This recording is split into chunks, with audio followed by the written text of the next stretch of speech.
Hi friends, എല്ലാവർക്കും xylem B S സിയുടെ weekly current affair സെക്ഷനിലോട്ട് സ്വാഗതം. അപ്പോൾ നമുക്ക് ഈ ആഴ്ചയിലെ പ്രധാന ആനുകാലിക വിഷയങ്ങൾ ഏതൊക്കെയാണെന്ന് നമുക്ക് നോക്കാം. അപ്പോൾ ഈ ആഴ്ചയിലെ നമ്മുടെ ആദ്യ ദിവസം നമുക്ക് നോക്കാം.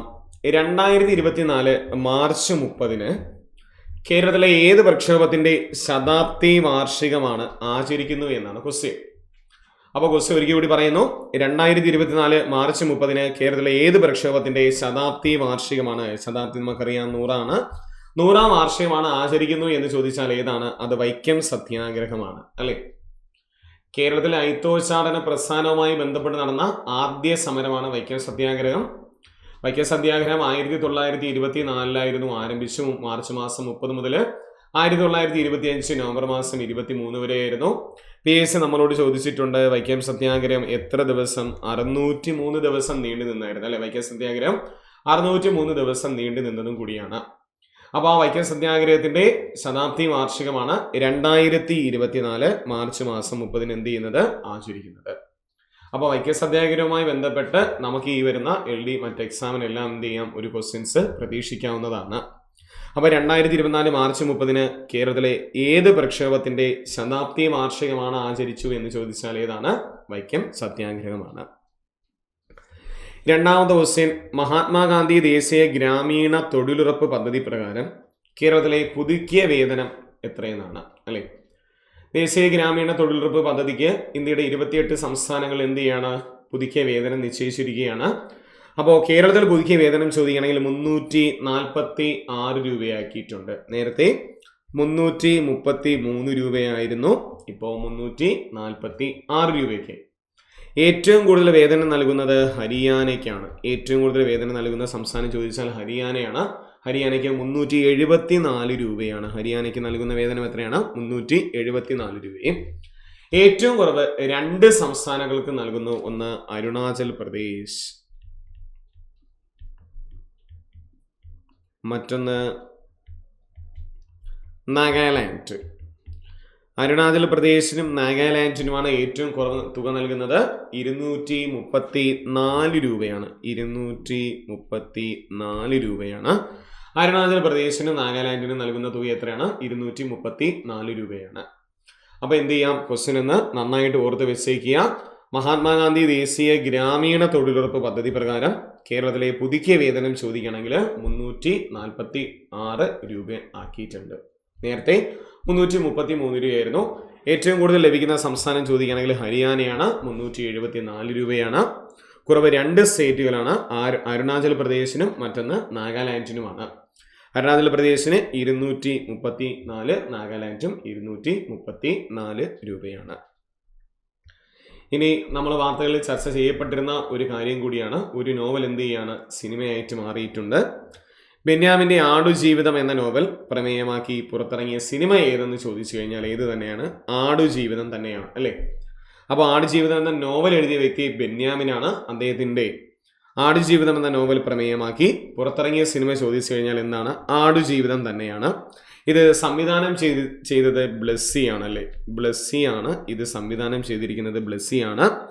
അപ്പോൾ ഇതിൽ അഭിനയിച്ചിരിക്കുന്നത് പൃഥ്വിരാജാണ്. നമ്മൾ കേട്ട കാര്യങ്ങൾ കൂടിയാണ്. പക്ഷെ എന്ത് ചെയ്യുക? ഓർത്ത് വച്ചേക്കുക. സംവിധായകൻ ആരെന്ന് വേണമെങ്കിൽ നമ്മളോട് എന്ത് ചെയ്യാം? ചോദിക്കാം. ബ്ലെസ്സിയാണ് സംവിധാനം ചെയ്തിരിക്കുന്നത്.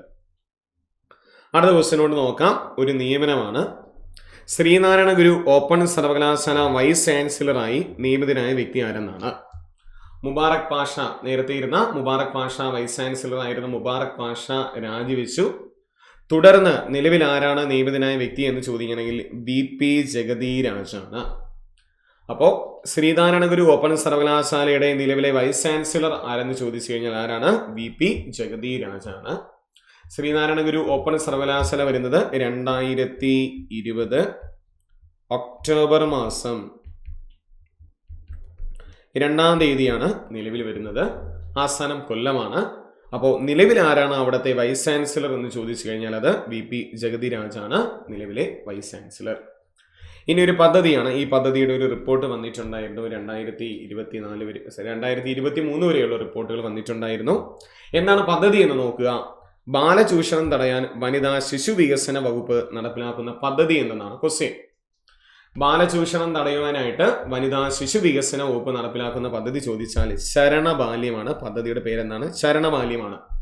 അങ്ങനെ ഓരോ വർഷവും രജിസ്റ്റർ ചെയ്ത കേസുകളും അതുമായി ബന്ധപ്പെട്ട കണക്കുകളൊക്കെ പുറത്തു വന്നിട്ടുണ്ട്. അപ്പോൾ ആ പദ്ധതി ഒന്ന് ഓർത്ത് വെച്ചേക്കുക. എന്താണ് പദ്ധതി? ശരണബാല്യം പദ്ധതിയാണ്. ഇതിന്റെ ടോൾ ഫ്രീ നമ്പർ ചോദിച്ചു കഴിഞ്ഞാൽ 10 98 15 17. ഇതാണ് ടോൾ ഫ്രീ നമ്പർ അല്ലെ. 1098 1517 ഇതാണ് ഇതിന്റെ ടോൾ ഫ്രീ നമ്പറായിട്ട് പറഞ്ഞിരിക്കുന്നത്. ഇനി മറ്റൊരു പദ്ധതിയാണ് ദേശീയ ആരോഗ്യ മിഷന്റെ ഭാഗമായി സംസ്ഥാന സർക്കാർ ഇതര സംസ്ഥാന തൊഴിലാളികൾക്ക് വിദഗ്ധ ചികിത്സ നൽകുന്ന പദ്ധതി ഏതെന്നാണ് ക്വസ്റ്റ്യൻ. ദേശീയ ആരോഗ്യ മിഷന്റെ ഭാഗമായിട്ട് സംസ്ഥാന സർക്കാർ ഇതര സംസ്ഥാന തൊഴിലാളികൾക്ക് വിദഗ്ധ ചികിത്സ നൽകുന്ന പദ്ധതിയാണ് ബന്ധു എന്ന് പറയുന്ന പദ്ധതി. ഈ പദ്ധതി ആദ്യം കേരളത്തിൽ എറണാകുളം ജില്ലയിലാണ് എന്ത് ചെയ്യുന്നത്? നടപ്പിലാക്കിയിരിക്കുന്നത്. ഇത് മറ്റു ജില്ലകളിലും മറ്റ് സംസ്ഥാനങ്ങളിലും വ്യാപിപ്പിക്കാനായിട്ട് ദേശീയ സർക്കാർ എന്ത് ചെയ്യാണ്? തീരുമാനിക്കുകയാണ്. അപ്പോൾ ദേശീയ ആരോഗ്യ മിഷന്റെ ഭാഗമായിട്ട് നമ്മൾ സംസ്ഥാന സർക്കാർ ഇതര തൊഴിലാളികൾക്ക് നടപ്പിലാക്കിയ ഒരു ചികിത്സാ പദ്ധതിയാണ് ബന്ധു എന്ന് പറയുന്ന പദ്ധതി.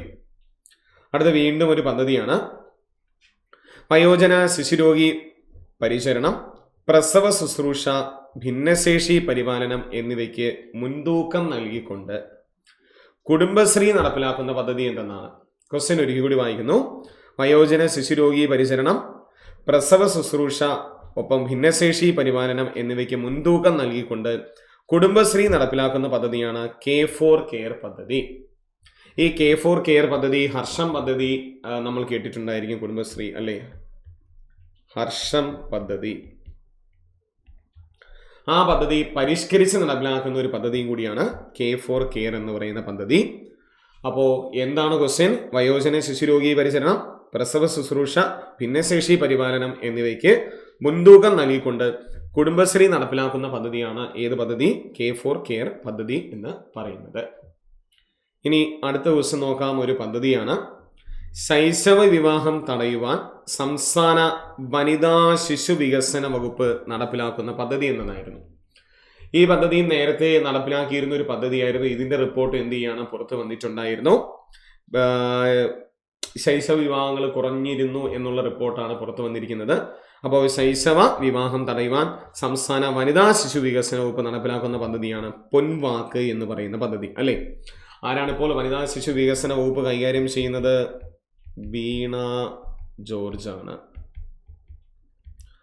വനിതാ ശിശു വികസന വകുപ്പ് കൈകാര്യം ചെയ്യുന്ന വ്യക്തി ആരെന്ന് ചോദിച്ചു കഴിഞ്ഞാൽ ആരാണ്? വീണ ജോർജ് ആണ് കൈകാര്യം ചെയ്യുന്നത്. വീണ ജോർജ് ആണ്. അടുത്തൊരു ക്വസ്റ്റ്യൻ നോക്കാം നമുക്ക്.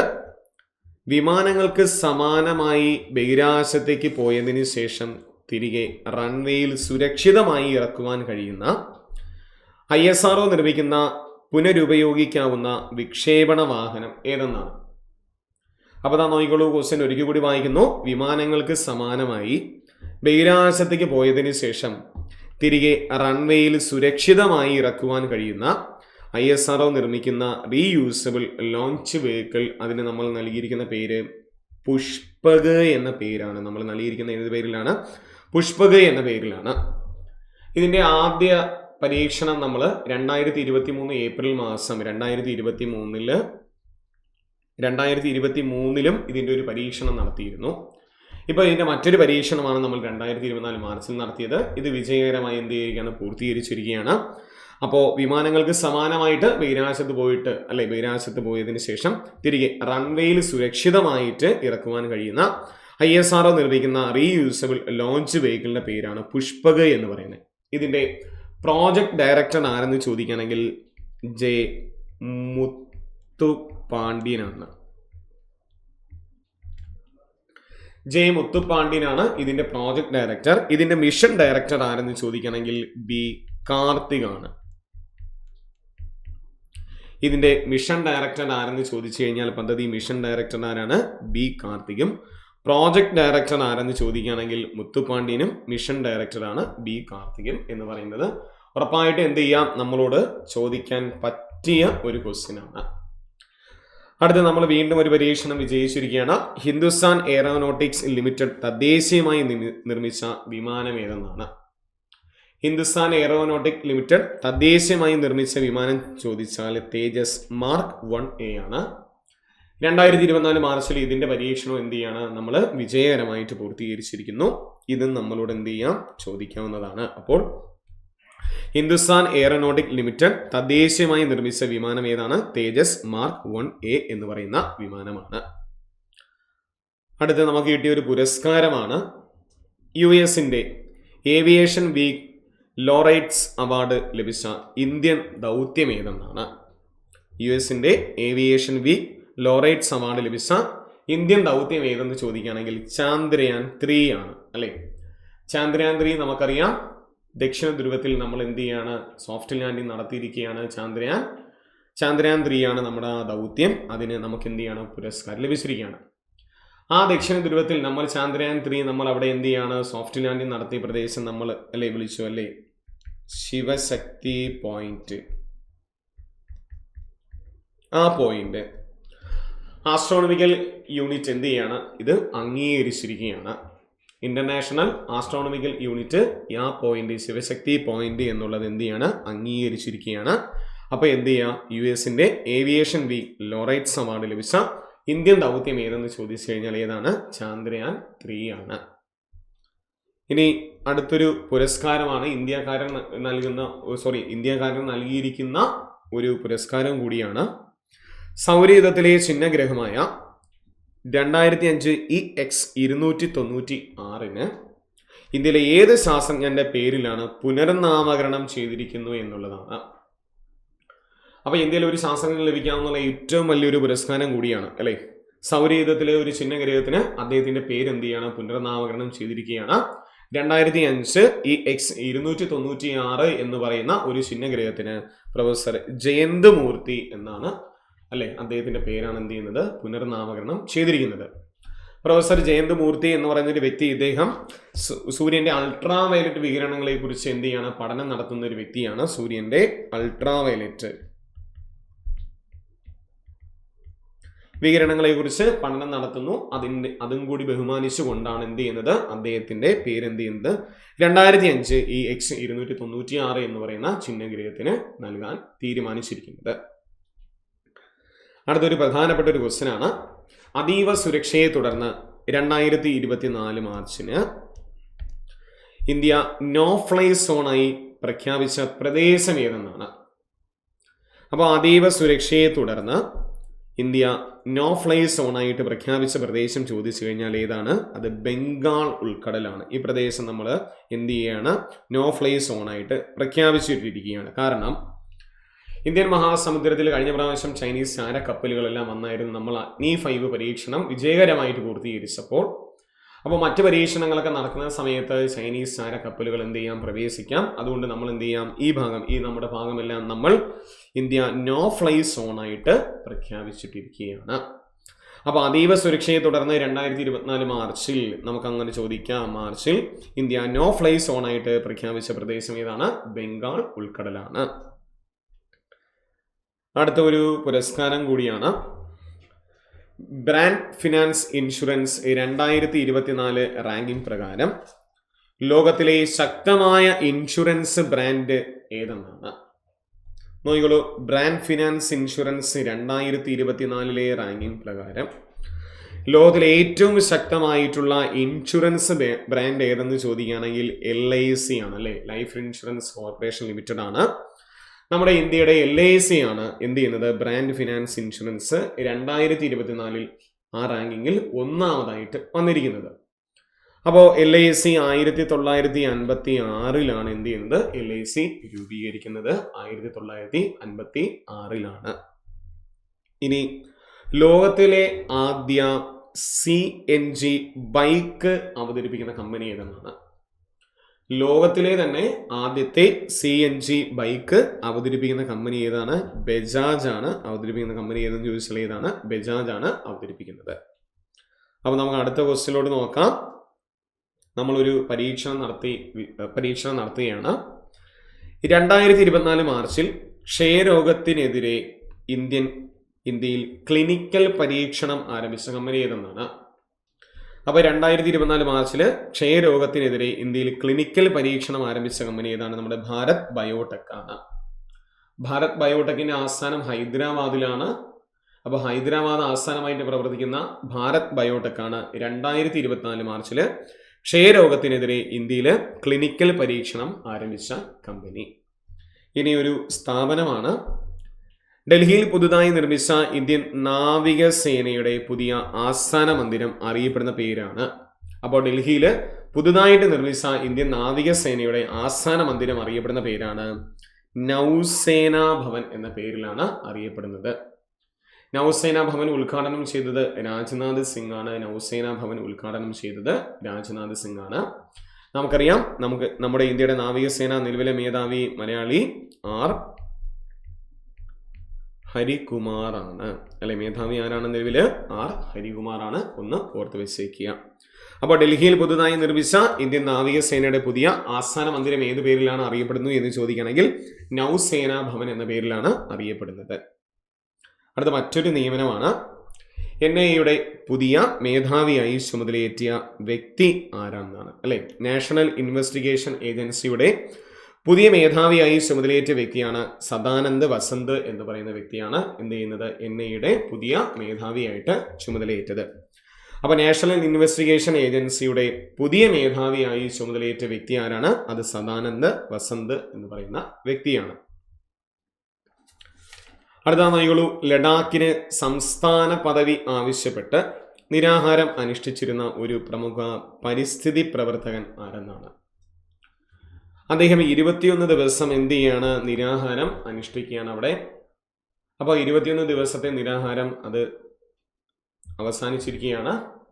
അപ്പോൾ ലഡാക്കിന് എന്താണ്? സംസ്ഥാന പദവി ആവശ്യപ്പെട്ട് നിരാഹാരം അനുഷ്ഠിച്ചിരുന്ന പ്രമുഖ പരിസ്ഥിതി പ്രവർത്തകൻ ആരെന്ന് ചോദിച്ചു കഴിഞ്ഞാൽ സോനാം വാങ്ചുക്കാണ്.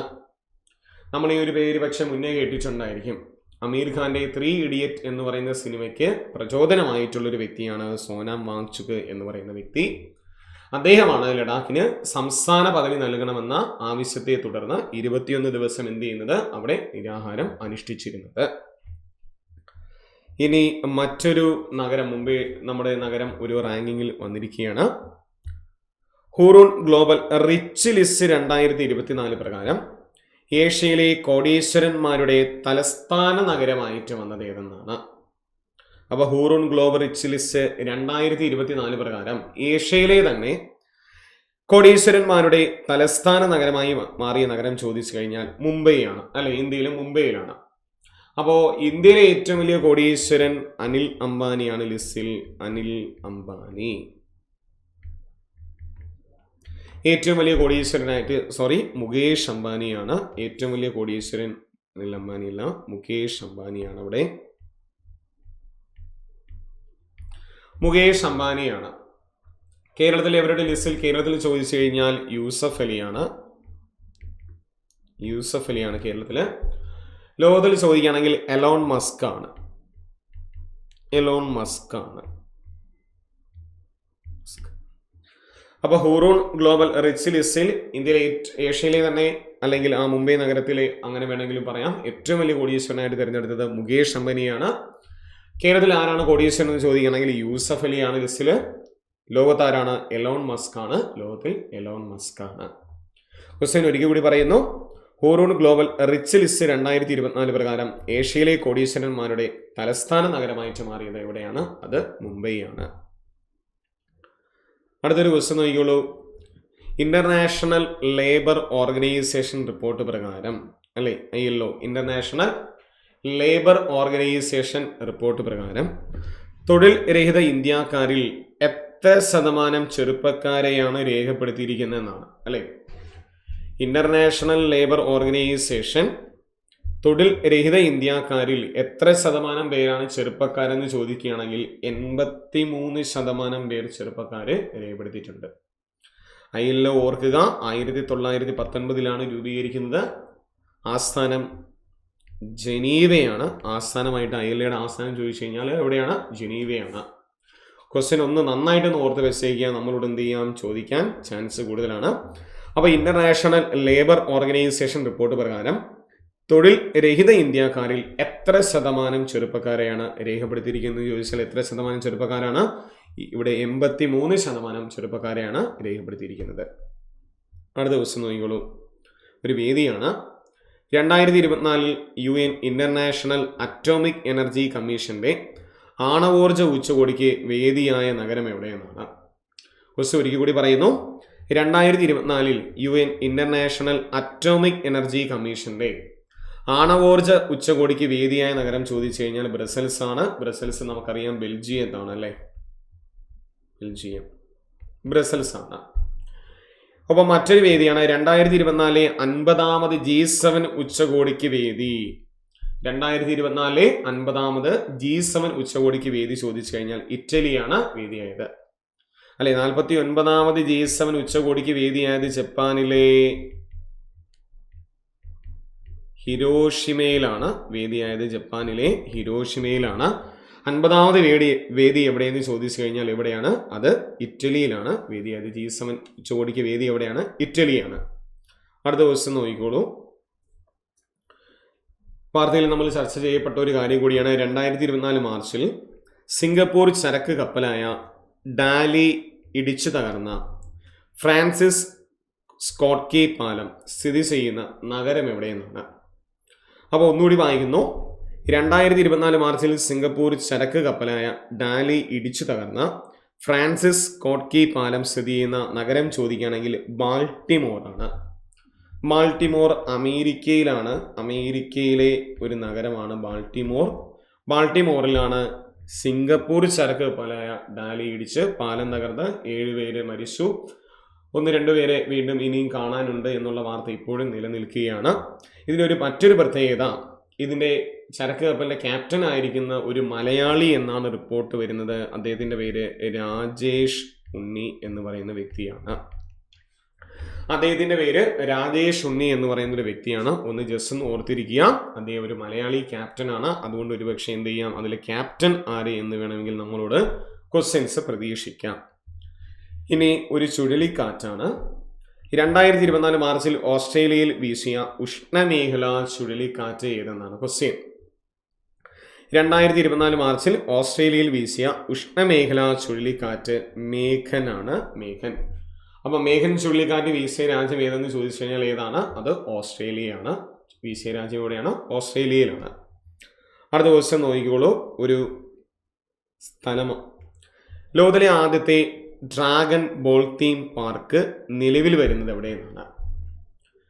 ലോകത്തിലെ ആദ്യത്തെ ഡ്രാഗൺ ബോൾ തീം പാർക്ക് നിലവിൽ വരുന്നത് ഏത് സ്ഥലത്തെന്ന് ചോദിച്ചു കഴിഞ്ഞാൽ റിയാദിലാണ്. നമുക്കറിയാം ഈ ഡ്രാഗൺ ബോൾ തീം എന്ന് പറയുന്നത് ഒരു അനിമേഷൻ ഫിലിമാണ് അല്ലേ. അതിൻ്റെ ഒരു പാർക്കാണ് നിലവിൽ വരാൻ പോകുന്നത്. എവിടെയാണ്? അത് റിയാദിലാണ്. അപ്പോൾ ലോകത്തിലെ ആദ്യത്തെ ഡ്രാഗൺ ബോൾ തീം പാർക്ക് നിലവിൽ വരാൻ പോകുന്നത് എവിടെയെന്ന് ചോദിച്ചു കഴിഞ്ഞാൽ എവിടെയാണ്? റിയാദിലാണ് നിലവിൽ വരുന്നത്. ഇനി ഒരു നിയമനമാണ്. അയർലാൻഡിൻ്റെ പുതിയ പ്രധാനമന്ത്രിയായി ചുമതലയേൽക്കുന്ന വ്യക്തി ആരെന്നാണ്. അയർലാൻഡിൻ്റെ പുതിയ പ്രധാനമന്ത്രിയായിട്ട് ചുമതലയേൽക്കുന്നത് സൈമൺ ഹാരിസ് ആണ്. സൈമൺ ഹാരിസ് ഇന്ത്യൻ വംശജനാണ്. ഇന്ത്യൻ വംശജനാണ്. അപ്പോൾ എന്ത് ചെയ്യാം, നമ്മളോട് ക്വസ്റ്റ്യൻസ് പ്രതീക്ഷിക്കാം. പോരാഞ്ഞിട്ട് സൈമൺ ഹാരിസ് പ്രധാനമന്ത്രിയായിട്ട് ചുമതലയേൽക്കുമ്പോൾ അയർലാൻഡിൽ ചുമതലയേൽക്കുന്ന ഏറ്റവും പ്രായം കുറഞ്ഞ പ്രധാനമന്ത്രിയും കൂടിയായിട്ട് ആര് മാറും? സൈമൺ ഹാരിസ് മാറുകയാണ്. അപ്പോൾ അയർലാൻഡിൻ്റെ പുതിയ പ്രധാനമന്ത്രിയായി ചുമതലയേൽക്കുന്ന വ്യക്തി ചോദിക്കുകയാണെങ്കിൽ ആരാണ്? സൈമൺ ഹാരിസ് ആണ്. ചുമതലയേൽക്കുന്നത് ആരാണ്? സൈമൺ ഹാരിസ് ആണ്. അടുത്ത് ജപ്പാനിൽ സ്ഥിരീകരിച്ച ഒരു രോഗമാണ്. നോക്കാം. 2024 മാർച്ചിൽ ജപ്പാനിൽ റിപ്പോർട്ട് ചെയ്ത ബാക്ടീരിയൽ അണുബാധ രോഗം ഏതെന്നാണ് ക്വസ്റ്റ്യൻ. അപ്പോൾ 2024 മാർച്ചിൽ ജപ്പാനിൽ റിപ്പോർട്ട് ചെയ്ത ബാക്ടീരിയൽ അണുബാധ രോഗം ചോദിക്കുകയാണെങ്കിൽ സ്ട്രെപ്റ്റോകോക്കൽ ടോക്സിക് ഷോക്ക് സിൻഡ്രോം എന്ന് പറയുന്ന രോഗമാണ്. ഇത് എന്താ പറയുന്നത്? അവിടെ മാംസഭോജിയായ ബാക്ടീരിയൽ രോഗം എന്നാണ്, മാംസം ഭക്ഷിക്കുന്ന രോഗം എന്നാണ് അവിടെ റിപ്പോർട്ട് ചെയ്തിരിക്കുന്നത്. അപ്പോൾ ഈ സ്ട്രെപ്റ്റോകോക്കൽ ടോക്സിക് ഷോക്ക് സിൻഡ്രോം രോഗം സ്ഥിരീകരിച്ചത് ഏത് രാജ്യത്ത് എന്ന് ചോദിച്ചു കഴിഞ്ഞാൽ ജപ്പാനിലാണ്. ഇതൊരു ബാക്ടീരിയൽ രോഗം എന്നുകൂടി എന്ത് ചെയ്യുക, ഒന്ന് ഓർത്ത് വച്ചേക്കുക. ഇനിയൊരു പുരസ്കാരമാണ് 2024 ആബേൽ പുരസ്കാരം ലഭിച്ച വ്യക്തി ആരെന്നാണ്. ഗണിതശാസ്ത്രത്തിലെ നൊബേൽ ഗണിതശാസ്ത്ര നൊബേൽ എന്നറിയപ്പെടുന്ന പുരസ്കാരമാണ് ആബേൽ പുരസ്കാരം. ആ ആബേൽ പുരസ്കാരം 2024 പ്രഖ്യാപിച്ചു. ഒരു ഫ്രാൻസിലെ ഒരു ഗണിത ശാസ്ത്രജ്ഞനാണ് ലഭിച്ചിരിക്കുന്നത്. അദ്ദേഹത്തിന്റെ പേര് എന്തെന്നാണ്. അദ്ദേഹത്തിന്റെ പേര് മിഷേൽ തലാഗ്രാന്റ് എന്ന് പറയുന്ന ഒരു വ്യക്തിയാണ്. അപ്പോൾ മിഷേൽ തലാഗ്രാന്റിനാണ് 2024 ആബേൽ പുരസ്കാരം ലഭിച്ചിരിക്കുന്നത്. ഇനി ഒരു റെക്കോർഡ് സ്വന്തമാക്കിയിരിക്കുകയാണ് ഒരു വ്യക്തി. 2024 മാർച്ചിൽ ഭൂമിയിലെ ഏറ്റവും വിദൂര പ്രദേശം എന്നറിയപ്പെടുന്ന 2024 മാർച്ചില് ഭൂമിയിലെ ഏറ്റവും വിദൂര പ്രദേശം എന്നറിയപ്പെടുന്ന തെക്കൻ പസഫിക് സമുദ്രത്തിലെ പോയിന്റ് നെമോയിൽ എത്തുന്ന ആദ്യ വ്യക്തി ആരെന്നാണ്. അപ്പോൾ തെക്കൻ പസഫിക് സമുദ്രത്തിലെ പോയിന്റ് നെമോയിൽ എത്തുന്ന ആദ്യ വ്യക്തി ആരെന്ന് ചോദിച്ചു കഴിഞ്ഞാൽ അങ്ങനെ ഒരു റെക്കോർഡ് ഒരു വ്യക്തി സ്വന്തമാക്കി. അത് ക്രിസ് ബ്രൗൺ ആണ് ആദ്യം എത്തുന്ന വ്യക്തി. ക്രിസ് ബ്രൗൺ ആണ്. മുന്നേ ഇവിടെ എത്തുന്ന വ്യക്തി എന്ന് പറയണമെങ്കിൽ ഒരുപക്ഷെ ബഹിരാകാശത്തുകൂടി സഞ്ചരിക്കുന്ന ബഹിരാകാശ യാത്രികർ എന്നാണ് ഇവിടെ രേഖപ്പെടുത്തിയിരിക്കുന്നത്. പക്ഷെ അങ്ങനെയല്ല, നേരിട്ട് അവിടെ ഒരു വ്യക്തി എത്തിയിരിക്കുകയാണ്. ക്രിസ് ബ്രൗൺ എന്ന് പറയുന്ന ഒരു ബ്രിട്ടൻ സ്വദേശി എന്ത് ചെയ്യുന്നത് അവിടെ എത്തിയിരിക്കുകയാണ്. അപ്പോൾ 2024 മാർച്ചിൽ ഭൂമിയിലെ ഏറ്റവും വിദൂര പ്രദേശം എന്നറിയപ്പെടുന്ന തെക്കൻ പസഫിക് സമുദ്രത്തിലെ പോയിന്റ് നെമോയിൽ എത്തുന്ന ആദ്യ വ്യക്തി എന്ന റെക്കോർഡ് സ്വന്തമാക്കിയ വ്യക്തി ആരെ എന്ന് ചോദിക്കുകയാണെങ്കിൽ ആരാണ്? ക്രിസ് ബ്രൗൺ ആണ്. ക്രിസ് ബ്രൗൺ ഏത് രാജ്യമാണ്? ബ്രിട്ടൻ സ്വദേശിയാണ് ക്രിസ് ബ്രൗൺ. ഇനി നമുക്ക് ഈ ആഴ്ചയിലെ പ്രധാന ദിനങ്ങളാണ്. അതിലൊന്ന് മാർച്ച് 24. മാർച്ച് 24 നമ്മൾ എന്ത് ദിനമായിട്ട് ആചരിക്കുന്നു എന്ന് ചോദിക്കുകയാണെങ്കിൽ എന്ത് ദിനമാണ്? ലോക ക്ഷയരോഗ ദിനമായിട്ട് നമ്മൾ മാർച്ച് 24 ആചരിക്കുന്നു. ക്ഷയരോഗ ദിനമായിട്ട്. എന്താണ് 2024 ലോക ക്ഷയരോഗ ദിനത്തിന്റെ തീം ചോദിച്ചു കഴിഞ്ഞാൽ yes we can end TB എന്നാണ്. Yes we can end TB എന്നാണ് 2024 ലോക ക്ഷയരോഗ ദിനത്തിന്റെ തീം. ഒപ്പം 2024 മാർച്ച് മാസം 24 നമ്മൾ മാർച്ച് 26 ലോക പർപ്പിൾ ദിനമായിട്ടാണ് നമ്മൾ ആചരിക്കുന്നത്. ലോക പർപ്പിൾ ദിനം. പർപ്പിൾ ദിനമായിട്ട് ആചരിക്കുന്നത് നമുക്കറിയാം അപസ്മാര രോഗത്തിനെതിരെ ഉള്ള ഐക്യദാർഢ്യമാണ് നമ്മൾ എന്ത് ചെയ്യുന്നത്? പർപ്പിൾ ദിനമായിട്ട് നമ്മൾ ആചരിക്കുന്നത് അപസ്മാര രോഗമാണ്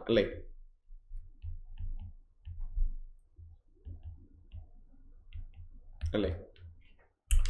തലച്ചോറിലെ ന്യൂറോൺസിനുണ്ടാവുന്ന ഒരു രോഗം കൂടിയാണിത്. അപ്പോൾ 2024 നമ്മൾ മാർച്ച് 26 അല്ലെങ്കിൽ മാർച്ച് 26 നമ്മൾ എന്ത് ദിനമായിട്ട് ആചരിച്ചു എന്ന് ചോദിക്കുകയാണെങ്കിൽ ലോക പർപ്പിൾ ദിനമായിട്ടാണ് നമ്മൾ എന്ത് ചെയ്യുന്നത്? ആചരിക്കുന്നത്. മാർച്ച് 27 നാടക ദിനമായിട്ടാണ് നമ്മൾ ആചരിക്കുന്നത്. എന്ത് ദിനമായിട്ടാണ്? നാടക ദിനമായിട്ടാണ് ആചരിക്കുന്നത്. 2024 നമ്മൾ എന്താണ് ഇപ്രാവശ്യത്തെ തീം എന്ന് ചോദിക്കുകയാണെങ്കിൽ നാടകവും സമാധാനത്തിന്റെ സംസ്കാരവും എന്ന് പറയുന്നതാണ് നമ്മുടെ തീം. നാടകവും സമാധാനത്തിന്റെ സംസ്കാരം എന്ന് പറയുന്നതായിരുന്നു നമ്മുടെ ഇപ്രാവശ്യത്തെ തീമായിട്ട് വന്നിരിക്കുന്നത്. ഇനി നമുക്ക് ഈ ആഴ്ചയിലെ പ്രധാന കായികമാണ്. 2024 മാർച്ചിൽ അന്താരാഷ്ട്ര ഫുട്ബോൾ മത്സരത്തിൽ 150 മത്സരങ്ങൾ പൂർത്തീകരിച്ച ഇന്ത്യൻ കായിക താരം ആരെന്നാണ് ക്വസ്റ്റ്യൻ. 150 മത്സരങ്ങൾ പൂർത്തീകരിച്ച ഇന്ത്യൻ കായിക താരം ആര് എന്നാണ് ക്വസ്റ്റ്യൻ. അപ്പോൾ ക്വസ്റ്റ്യൻ വായിക്കുന്നു. 2024 മാർച്ചിൽ അന്താരാഷ്ട്ര ഫുട്ബോൾ മത്സരത്തിൽ 150 മത്സരങ്ങൾ പൂർത്തീകരിച്ച ഇന്ത്യൻ കായിക താരം ആരെന്ന് ചോദിച്ചു കഴിഞ്ഞാൽ ആരാണ്? സുനിൽ ഛേത്രിയാണ് അല്ലേ? സുനിൽ ഛേത്രി ഈ മാർച്ചിൽ അഫ്ഗാനിസ്ഥാനെതിരെ കളിച്ചപ്പോൾ അഫ്ഗാനിസ്ഥാനെതിരെയാണ് അദ്ദേഹം തന്റെ 150ാമത് മത്സരം എന്ത് ചെയ്യുന്നത്? പൂർത്തീകരിക്കുന്നത്. അഫ്ഗാനിസ്ഥാനെതിരെ കളിച്ചപ്പോഴാണ് 150ാമത് മത്സരം പൂർത്തീകരിച്ചു. അദ്ദേഹത്തിന്റെ ആദ്യ മത്സരം 2005 പാകിസ്ഥാനെതിരെയായിരുന്നു. അപ്പോൾ 2024 മാർച്ചിൽ അഫ്ഗാനെതിരെ അദ്ദേഹം കളിച്ചപ്പോഴാണ് അദ്ദേഹത്തിന്റെ 150ാമത് ഇന്റർനാഷണൽ മത്സരം അദ്ദേഹം എന്ത് ചെയ്യുന്നത്? പൂർത്തീകരിക്കുന്നത്. അടുത്ത ഫുട്ബോളുമായി ബന്ധപ്പെട്ട ഒരു ക്വസ്റ്റ്യൻ ആണ്. ലാറ്റിൻ അമേരിക്കൻ ഫുട്ബോൾ ക്ലബ്ബായ കോളൻ FC-യിൽ കളിക്കുന്ന ആദ്യ ഇന്ത്യൻ താരം ആരെന്നാണ്. അപ്പോൾ ലാറ്റിൻ അമേരിക്കൻ ഫുട്ബോൾ ക്ലബ്ബായിട്ടുള്ള കോളൻ FC ഉറുഗ്വോയ് ക്ലബ്ബാണ് കോളൻ FC എന്ന് പറയുന്നത്. അതിൽ കളിക്കുന്ന ആദ്യ ഇന്ത്യൻ താരം ആരെന്ന് ചോദിക്കുകയാണെങ്കിൽ വിജയ് ഛേത്രിയാണ്. വിജയ് ഛേത്രി മണിപ്പൂർ സ്വദേശിയായിട്ടുള്ള വിജയ് ഛേത്രിയാണ് ലാറ്റിൻ അമേരിക്കൻ ഫുട്ബോൾ ക്ലബ്ബായ കോളൻ FC കളിക്കുന്ന ആദ്യ ഇന്ത്യൻ താരമായിട്ട് മാറിയിരിക്കുന്നത്. അടുത്ത വീണ്ടും ഒരു ഇന്ത്യൻ വനിതാ താരം ഒരു ക്ലബ് ടീമിൽ കളിക്കുകയാണ്.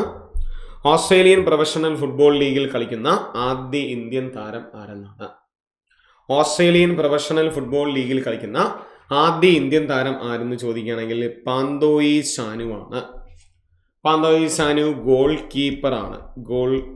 കീപ്പറാണ് പാന്തോയി സാനു. അപ്പോൾ ഓസ്ട്രേലിയൻ പ്രൊഫഷണൽ ഫുട്ബോൾ ലീഗിൽ കളിക്കുന്ന ആദ്യ ഇന്ത്യൻ താരം അല്ലെങ്കിൽ ആദ്യ ഇന്ത്യൻ വനിതാ താരം ആരെന്ന് ചോദിച്ചു കഴിഞ്ഞാൽ ആര് തന്നെയാണ്?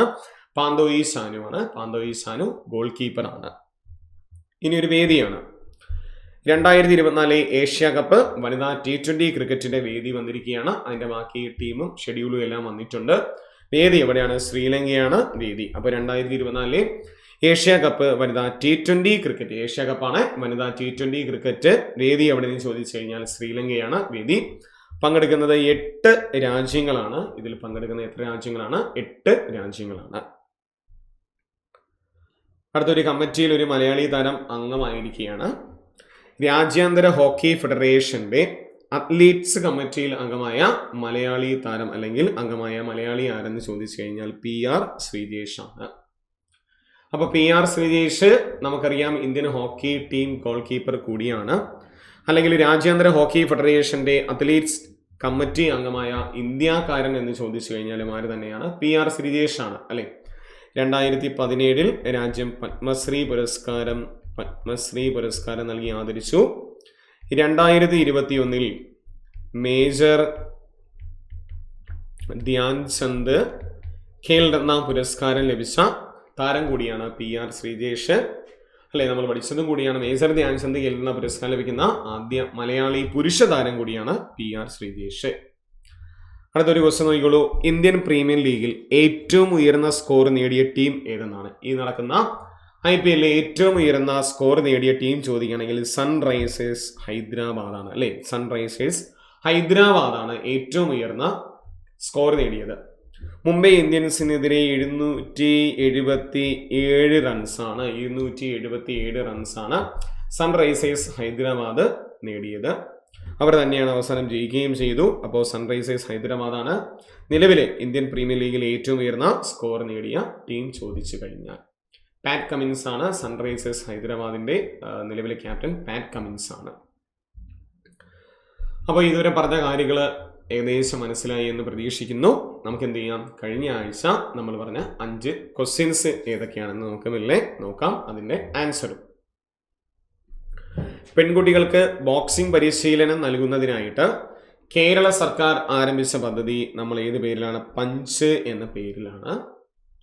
പിന്നെ 2 ഗഗൻയാൻ മിഷനെ ഇന്ത്യയുമായിട്ട് സഹകരിക്കുന്ന രാജ്യങ്ങൾ ചോദിക്കുകയാണെങ്കിൽ റഷ്യയും ഫ്രാൻസുമാണ്.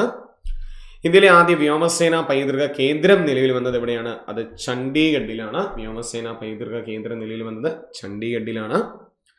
കേരള സംഗീത നാടക അക്കാദമിയുടെ നിലവിലെ സെക്രട്ടറി ആരെന്ന് ചോദിച്ചു കഴിഞ്ഞാൽ അത് കരിവള്ളൂർ മുരളിയാണ്. നിലവിലെ സെക്രട്ടറി കരിവള്ളൂർ മുരളിയാണ്. 2023 ഇന്തോനേഷ്യ മാസ്റ്റേഴ്സ് ബാഡ്മിന്റൺ കിരീടം നേടിയ മലയാളി താരം ആരെന്ന് ചോദിക്കുകയാണെങ്കിൽ കിരൺ ജോർജ് ആണ്. മലയാളി താരമാരാണ്? കിരൺ ജോർജ് ആണ്.